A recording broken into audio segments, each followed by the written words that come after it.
Chers étudiants, bonjour. Aujourd'hui, on va essayer de traiter ensemble la question des complications urinaires des fractures du bassin.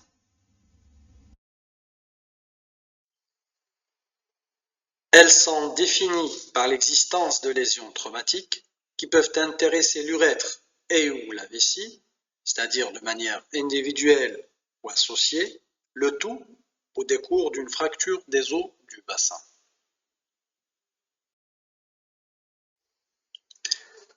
Quel est l'intérêt d'étudier ce type de complications?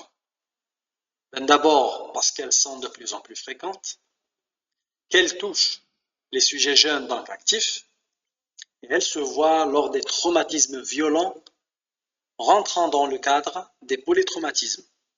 Enfin, parce qu'elles mettent le pronostic vital en jeu dans l'immédiat, ainsi que le pronostic fonctionnel, sexuel et ou mictionnel à terme.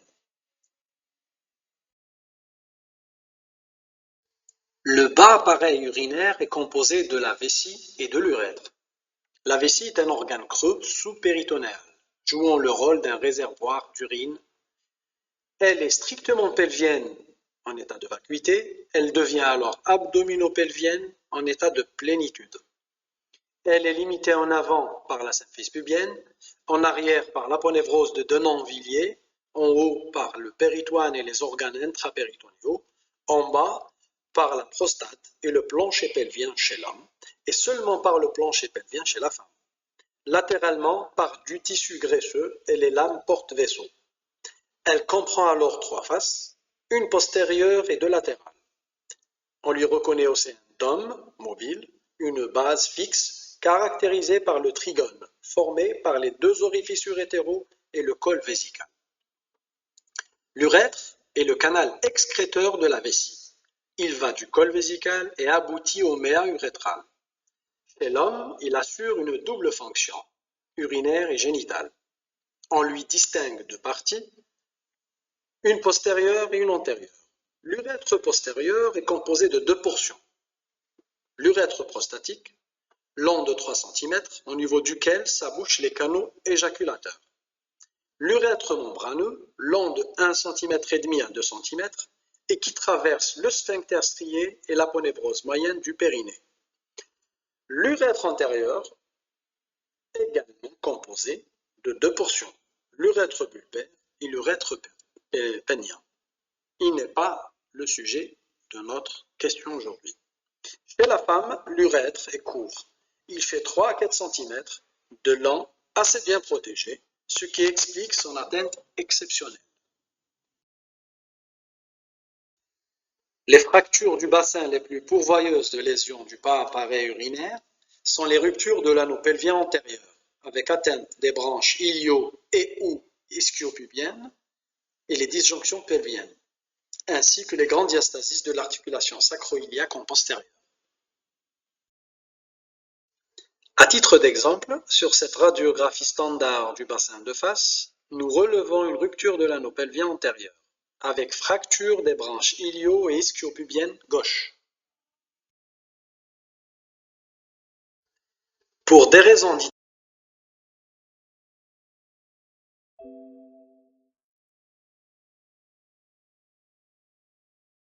didactiques, nous allons traiter les lésions urétrales et vésicales séparément, tout en sachant qu'elles peuvent être associées.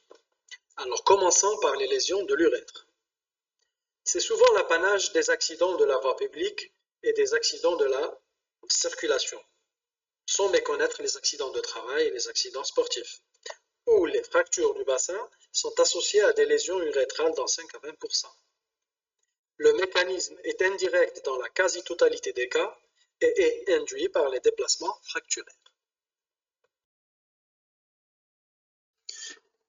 Un petit mot sur l'anatomopathologie des lésions de l'urètre pour dire que les lésions élémentaires de l'urètre peuvent aller de la simple contusion sans rupture jusqu'à la rupture totale avec un décalage plus ou moins important en passant par les ruptures partielles. Cliniquement, retenez la triade pathognomonique de l'atteinte urétrale, à savoir l'urétroragie, qui est définie par le saignement ou l'issue de sang à travers le méa urétral en dehors de toute miction, le globe vésical et l'hématome périnéal. Donc retenez l'urétroragie, le globe vésical et l'hématome périnéal qui est souvent tardif. On peut aussi avoir une hématurie ou une ascension du bloc vésico-prostatique OTR s'il est réalisé. Cela dit, toute fracture du bassin doit faire suspecter l'existence de lésions urétrales.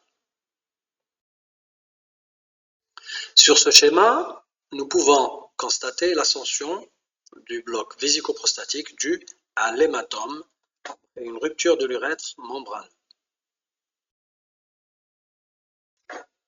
Cette photographie illustre très bien l'hématome périnéal en aile de papillon qui est très bien limité.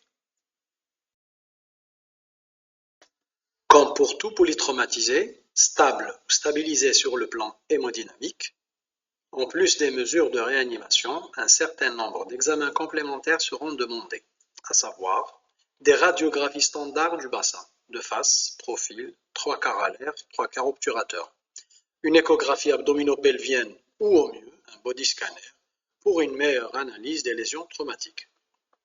Mais retenez l'urétrocystographie rétrograde car c'est l'examen de référence dans le diagnostic et l'analyse des lésions urétrales et vésicales d'ailleurs, réalisée immédiatement ou différée entre J3 et J7 post-traumatique. Sur ce cliché d'urétrocystographie rétrograde et antérograde réalisée à J3 post-traumatique, où l'on a opacifié l'urètre par voie rétrograde et la vessie par voie antérograde via le cathésus pubien, nous remarquons la solution de continuité de l'urètre postérieur avec un décalage supérieur à 2 cm. À partir des résultats de l'urétrocystographie rétrograde, ou UCR, l'Association américaine de la chirurgie traumatologique, ou AAST, a suggéré une classification des lésions urétrales en 5 grades de gravité croissante, passant de la simple contusion à la rupture totale avec décalage supérieur à 2 cm. C'est la classification la plus retenue dans le monde. Avant de passer au volet thérapeutique, ce message est important à retenir. La simple suspicion d'une rupture de l'urètre doit faire bannir toute manœuvre endo-urétrale. La simple suspicion, car elle peut aggraver les lésions complètes ou bien compléter une lésion partielle. On ne le répétera jamais assez. Dans les cas de polytraumatisme, la primauté est aux mesures de réanimation afin de pallier un éventuel état de choc et à la recherche de lésions associées nécessitant une prise en charge urgente, car plus grave, atteinte du crâne, du thorax, abdominal. La simple mise en place d'un cathésus pubien ou cystostomie à minima, au mieux sous écho-guidage, suffit largement dans la prise en charge initiale des lésions urétrales.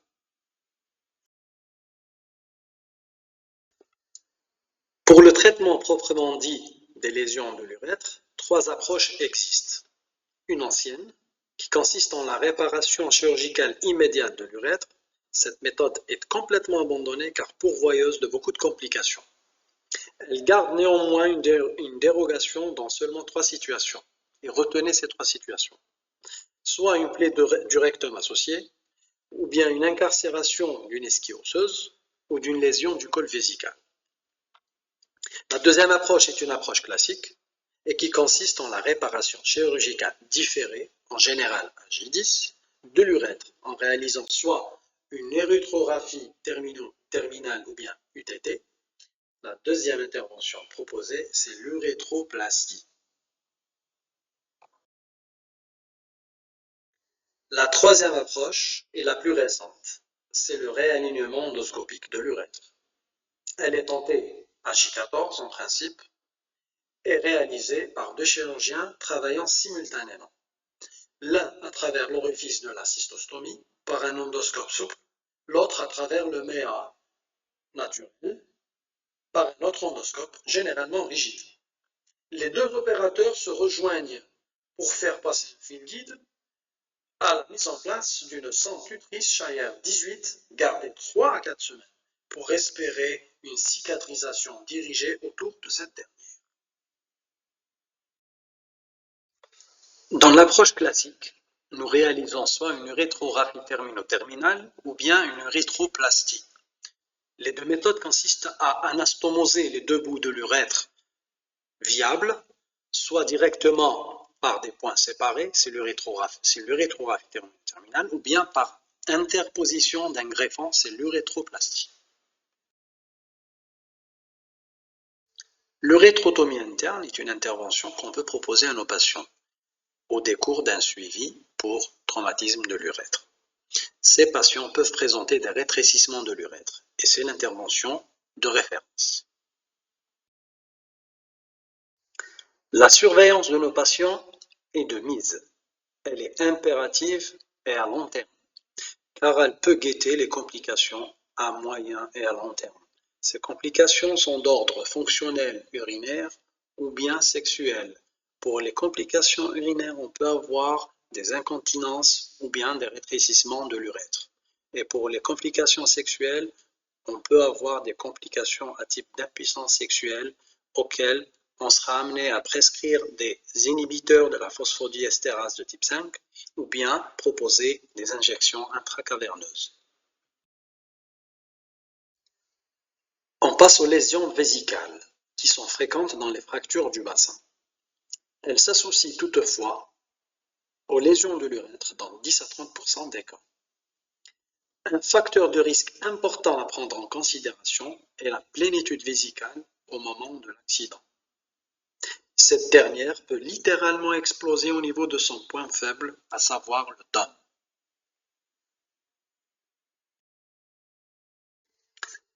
Un mot d'anapathe concernant les lésions vésicales, où on oppose les lésions perforantes, le plus souvent en extra-péritonéal, à celles non perforantes. Le diagnostic clinique d'une lésion vésicale reste difficile. Il est évoqué de par le contexte, où on peut avoir des signes polymorphes. Dans l'hématurie, l'empattement suspubien sont les plus fréquents. Les signes péritonéaux sont tardifs en cas de rupture intrapéritonéale.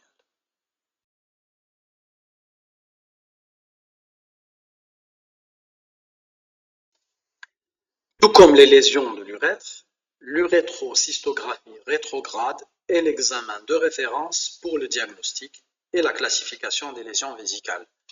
Il est réalisé en deux temps. Le premier temps consiste à éliminer une lésion urétrale en injectant du produit de contraste à travers le méa. Si l'urètre est sain, le deuxième temps consistera à dépister une lésion vésicale, même colmatée par l'injection d'une grande quantité de produit de contraste, à savoir 300 à 350 cc.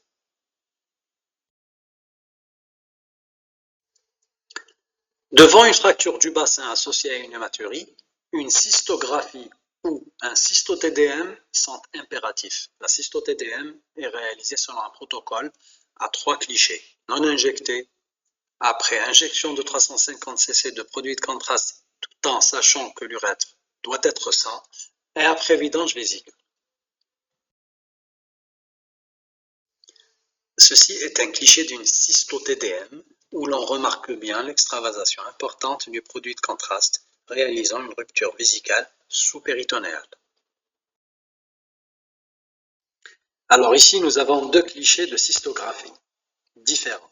À droite de l'écran, une extravasation vers la grande cavité abdominale réalise l'aspect d'une rupture intra-péritonéale de la vessie. À gauche, par contre, une extravasation modérée en extra-péritonéale réalisant l'aspect d'une rupture sous-péritonéale de la vessie. Comme pour les lésions de l'urètre, la classification retenue est celle de l'Association américaine pour la chirurgie traumatologique ou l'AAST. Elle grade les lésions en 5 de gravité croissante. Veuillez la retenir s'il vous plaît.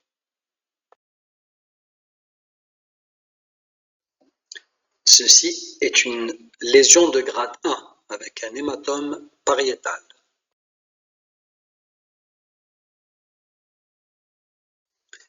Ceci est une lésion de grade 2, à savoir une rupture vésicale de moins de 2 cm en sous-péritonéal. Lésion vésicale de grade 3, selon l'AST. À droite de l'écran, il y a une rupture vésicale sous-péritonéale supérieure à 2 cm. À gauche de l'écran, une rupture vésicale intrapéritonéale inférieure à 2 cm.